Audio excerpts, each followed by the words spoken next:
नमस्कार, आप इस समय देख रहे हैं और सुन भी रहे हैं लाउड स्पीकर 90 FM। आज हमारे स्टूडियो में उपस्थित हैं अविनाश कुमार जी, जो कृषि विशेषज्ञ हैं। आज सर से हम जानेंगे कि कैसे किसान की सबसे बड़ी समस्या ये होती है कि उन्हें लगता है कि सबसे ज़्यादा उनका जो पैसा खर्च होता है लागत में लग जाता है, यानी निराई गुड़ाई, खाद और बीज में लग जाता है। तो सर से इसी बारे में हम पूरी तरह से जानकारी लेंगे कि कैसे इस लागत को कम किया जाए। सर, हमारे स्टूडियो में आपका बहुत बहुत स्वागत है। तो सभी किसान भाइयों को मेरा नमस्कार। तो सबसे पहले हम आपसे ये जानना चाहेंगे कि मुनाफे की खेती कैसे करें। आजकल लोगों का सोचना है कि खेती में मुनाफा नहीं रहा, घाटे का सौदा है। नहीं, मेरा मानना है कि यह घाटे का सौदा नहीं है, बल्कि यह मुनाफे का सौदा है। जो खेती जो हमारी है वो मुनाफे का सौदा है। आप समझ सकते हैं कि कोई दुनिया में के व्यवसाय ही नहीं बना है। यदि कोई कार की फैक्ट्री लगाता है या कोई अन्य काम करता है तो जिसमें 10 रुपया लगा करके वो 1 रुपया कमाता है या 10 पैसा कमाता है। लेकिन खेती एक ऐसा व्यवसाय है और आर्थिक संपन्नता का एक ऐसा संसाधन है कि जिसमें 4 से 5 महीने में धन दुगुना हो जाता है। हाँ, यदि हम गेहूं की ही बात करें, गेहूं की खेती यदि कोई किसान भाई करता है या मैं करता हूं या आप करते हैं जी, तो कोई कहता है कि नहीं, लागत बहुत लग रहा है भाई, 10 से 12 हज़ार रुपये लागत लग जा रहा है और वो 18 से 19 हज़ार या 20 हज़ार में बिक रहा है। उसकी पैदावार जो है 18 से 19 या 20 हज़ार में पैदावार बिक रहा है। हाँ, आप समझिए कि लगभग 120 दिन में धन दुगुना हुआ कि नहीं हुआ? हाँ, दुगुना तो हो गया। 120 दिन में ही धन का दुगुना हो गया। तो क्या है कि हमारे जो किसान भाई हैं उनके पास मैनेजमेंट नहीं है, वो प्रबंध नहीं। जैसे हमारे पूर्वज पहले प्रबंध करना जानते थे, खेती को वर्गीकरण किए थे और उस वर्गीकरण के आधार पर वो अपना घर का गुजारा चलाते थे। आज क्या है, हमारे यहाँ गांव तक में पश्चिम सभ्यता का परिवेश आ गया है। तो सब लोग कहता है कि नहीं भाई, खेती घाटे का सौदा है, कोई खेती नहीं करना चाहता। यदि हम खेती नहीं करेंगे तो अन्न लाएंगे कहाँ से? हाँ, ये तो है सर। ये सबसे बड़ी बात है ना। हाँ। तो और वास्तव में मैं समझता हूँ कि खेती घाटे का सौदा नहीं है।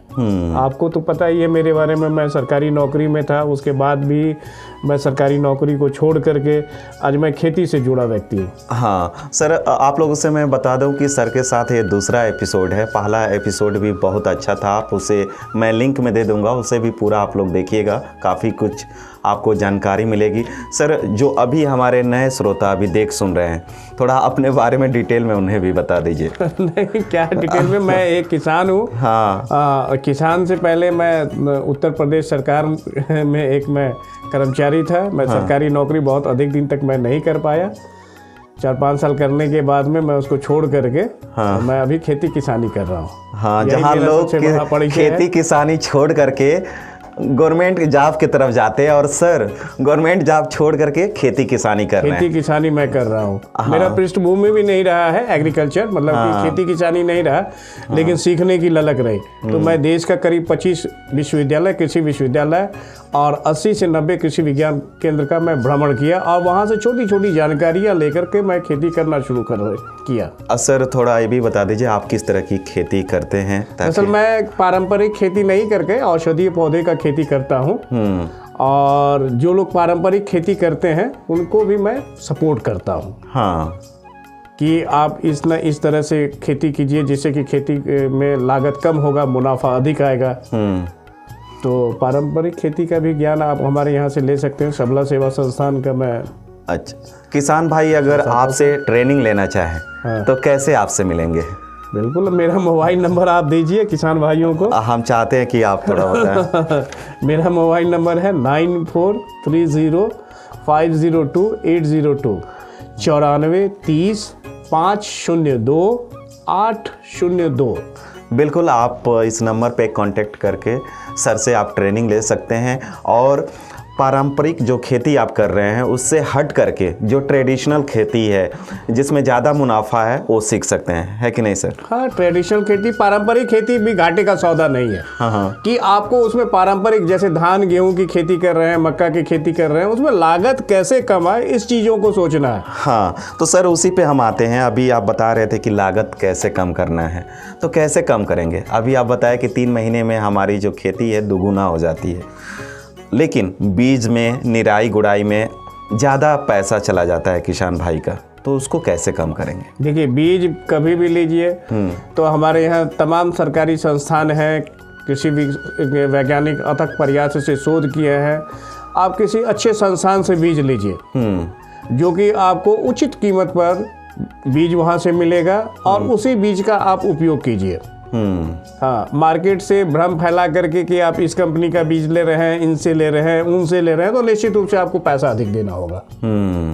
या बीज को आप संजोग करके घर में रखिए 2-3 साल। किसी संस्थान से यदि आप बीज लाते हैं, अच्छा, तो उस बीज को 2-3 साल तक आप प्रयोग कर सकते हैं, निश्चित रूप से। पहले लोग करते थे सर, लेकिन हाँ, अब नहीं कर रहे। अब नहीं, अब तो बाजार पर वो आश्रित हैं। हाँ, तो निश्चित रूप से उनका मतलब कि जो खेती में जो लागत है वो अधिक आएगा। हाँ, तो खाद होता है सर, खाद की लागत कैसे कम करेंगे किसान? देखिए, सबसे पहले हमारे किसान भाइयों को सोचना होगा कि खेत में कोई भी रासायनिक खाद डालने से पहले या जैविक खाद डालने से पहले, जैविक का तो कोई बात नहीं है, आप अपने घर में गाय का गोबर है, भैंस का गोबर है, जो भी पशु है उसका गोबर आप रखते हैं, तो उसको आप दिए तो वो घर का चीज़ है। लेकिन रासायनिक खाद का यदि आप प्रयोग करते हैं तो सबसे पहले अपनी खेत की मिट्टी की जांच करवा करके ही रासायनिक खाद का प्रयोग कीजिए।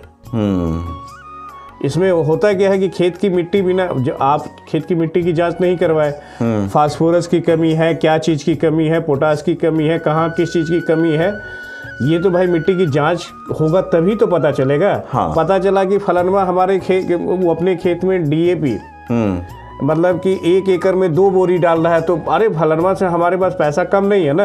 हाँ। हम 2 बोरी के बदले 2.25 बोरी डालेंगे। तो ऐसे में किसान भाइयों की जो लागत है वो अधिक। आप प्रयास करें, किसान भाइयों से मैं निवेदन करना चाहूँगा कि वो सदैव प्रयास करें कि खेत में अधिक से अधिक कंपोस्ट डालने का प्रयास करें। कंपोस्ट मतलब कि गाय का गोबर हो गया, कृषि के जो अवशेष बचे हुए हैं उसको सड़ा करके खेत में अधिक से अधिक डालें। इससे बिल्कुल कृषि में लागत कम होगी और पैदावार भी अच्छा होगा। आज के समय में देखा जाए किसान भाइयों की जो बुआई होती है आजकल, वो भी उसका भी कास्ट ज़्यादा हो गया है बुआई करने में। ट्रैक्टर का हो गया, आप जान ही रहे हैं सर, तो इसमें क्या कर सकते हैं किसान? नहीं, जो ट्रैक्टर की बुआई है तो सबसे पहले ये है कि खेत की जुताई, कभी कभी क्या होता है मतलब कि बिना मतलब का क्या अनावश्यक रूप से किसान भाई खेत की जुताई 4 बार 5 बार 6 बार कर देते हैं। हाँ, तो ऐसे करने से क्या है कि कृषि की लागत अधिक होता है। बहुत सारी मशीनें चली हैं, मशीन का प्रयोग करें। नहीं तो जो हमारे पारंपरिक ज्ञान के अनुसार 1 से 2 जुताई के बाद में एक जुताई कर दें, उसके बाद में कृषि खेत को कुछ दिनों के लिए खाली छोड़ दें, जैसे घास वगैरह मर गया, फिर उसके बाद बिजाई करें। नहीं तो आधुनिक जो मशीनें चली हैं उसका उपयोग करें तो खेती का मतलब कि लागत कम आएगा। और आजकल तो हमारे यहाँ एक मतलब कृषि यंत्र बैंक की भी सरकार ने स्थापना की है कि आप कम मूल्य पर उस बैंक मतलब कृषि का एक गांव में एक पंचायत लेवल पर खोला गया है, आप वहां से हायर कर सकते हैं बहुत कम पैसे में। यदि आप ट्रैक्टर किसी से लेते हैं तो वो अधिक मूल्य पर आपकी खेत की जुताई करता है, वहां से लेते हैं तो कम पैसे में आपकी खेत की जुताई हो जाएगी। तो ऐसा आप लाभ ले सकते हैं, तो वहां भी लागत कम आएगी। जी, कीटनाशक का उपयोग बहुत ज़्यादा बढ़ गया है। प्राकृतिक और जैविक खेती पर विश्वास करते हैं। हाँ, लेकिन निश्चित तौर पर आपका प्रश्न बिल्कुल सही है। हाँ, कि आजकल के जो हमारे किसान भाई हैं सब्जियों की खेती कर रहे हैं उसमें अत्यधिक मात्रा में कीटनाशक का प्रयोग कर रहे हैं और वो भी उनको ये नहीं पता है कि जो हम कीटनाशक डाल रहे हैं वाकई में हमारे सेहत के लिए कितना नुकसानदेह है। सही। या हम जिनको बेचते हैं उनके सेहत पर क्या दुष्प्रभाव पड़ेगा, इसकी भी जानकारी नहीं है। तो मैं किसान भाइयों से निवेदन करूंगा कि यदि आप सब्जी की खेती करते हैं या गेहूं की खेती या धान की खेती करते हैं तो कोई भी कीटनाशक डालने से पहले आप अपने नज़दीकी कृषि विज्ञान केंद्र या कृषि विशेषज्ञ से संपर्क कर उसके बारे में जानकारी प्राप्त कर लें और 1 एकड़ का डोज क्या है, मतलब उसकी खुराक क्या है, उस अनुरूप ही डालें। ऐसा नहीं कि किसी कंपनी का कोई व्यक्ति आ गया और आपको कहा कि नहीं 1 एकड़ में 1 बोतल डालना है। तो भाई आप उस कंपनी को तो बेचना है। मैं भी कोई उत्पाद बना रहा हूँ तो मुझे तो बेचना है। जितने अधिक मात्रा में बिकेगा उतना मेरा मैन्युफैक्चरिंग बढ़ेगा। तो सबसे पहले इस छोटी बातों की जानकारी किसान भाइयों को रखनी होगी कि किसी विशेषज्ञ की राय से ही, या टोल फ्री नंबर है, बहुत सारा टोल फ्री नंबर है भारत सरकार के द्वारा, कृषि मंत्रालय के द्वारा, उस नंबर पर फोन करके, आजकल तो मोबाइल फोन, सारा फोन सबके पास है, फोन करके जानकारी प्राप्त कर लें और उस अनुरूप रासायनिक का प्रयोग करें। जितना कम से कम हो रासायनिक कीटनाशक का उतना से कम प्रयोग करें। यानी किसान भाई आपको भी अब स्मार्ट बनना पड़ेगा, दुनिया के साथ चलना पड़ेगा। रासायनिक खादों का प्रयोग बढ़ता ही जा रहा है, कम नहीं हो रहा है। तो इसको सर क्या कारण हो सकता है? कहीं बढ़ती हुई आबादी तो नहीं है?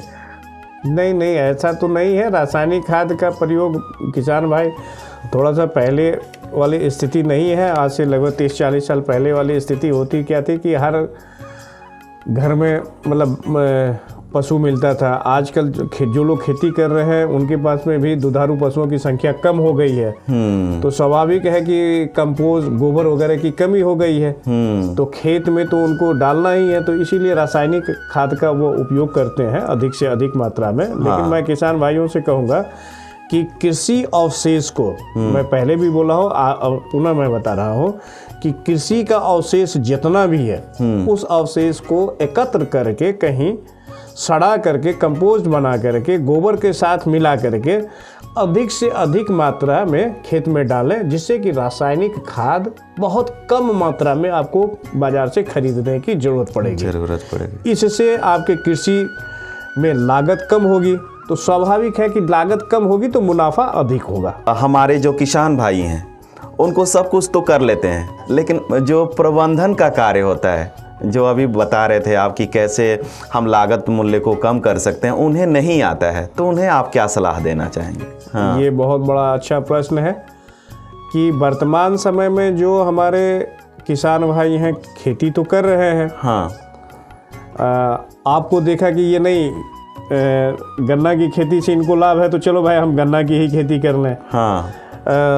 अन्य लोग की इनको गोभी में लाभ है तो आज हम गोभी की ही खेती कर लें, ऐसा नहीं। हाँ। उनको सबसे पहले प्रबंधन जानना होगा कि मतलब कि हमको घर परिवार चलाना है, खेती से ही मेरा मूल व्यवसाय है, तो इससे घर परिवार को चलाना है, तो खेती को हम वर्गीकरण करेंगे। ठीक है ना, कि पहले हमारे पूर्वज क्या करते थे कि जो किसी कार्य से जुड़े थे तो उनके पास दुधारू पशु होता था, तो दूध बेच करके वो ज़रूरत को पूरा करते थे, जो डेली का जो ज़रूरत है उसको पूरा करते थे। फिर क्या होता था कि गन्ना को बेच करके वो एक डिपॉजिट करते थे, और पेड़ों की टहनियों को काट करके लकड़ियों से मतलब कि खाना पकता था, और जो शेष बचता था उसको बेच भी लेते थे। तो अन्य चीज़ की भी ज़रूरतें की पूरा होती थी।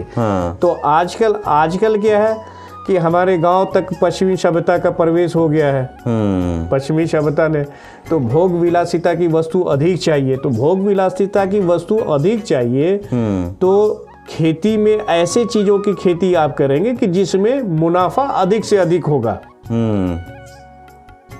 या जो खेती कर रहे हैं उसमें लागत कम करने का आप प्रयास करेंगे।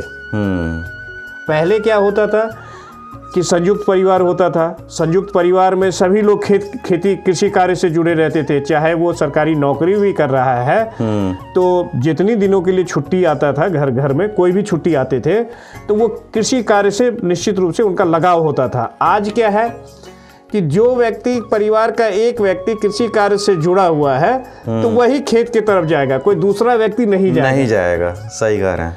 अधिक से अधिक काम मजदूरों से करवाया जाएगा तो स्वाभाविक है इससे लागत अधिक होगी। लागत जब अधिक होगा तो कृषि में मुनाफा कम होगा।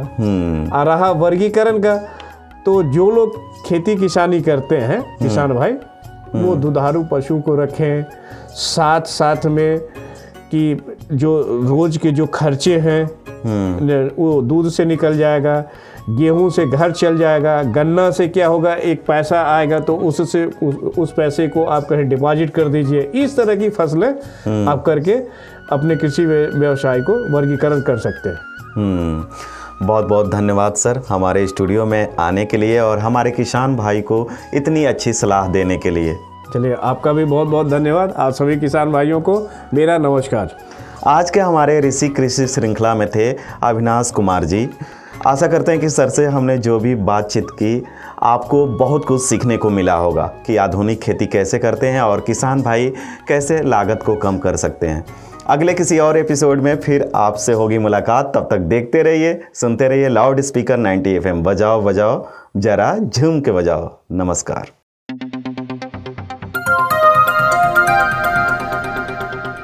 बजाओ जरा झूम के बजाओ, बजाओ बजाओ जरा झूम के बजाओ।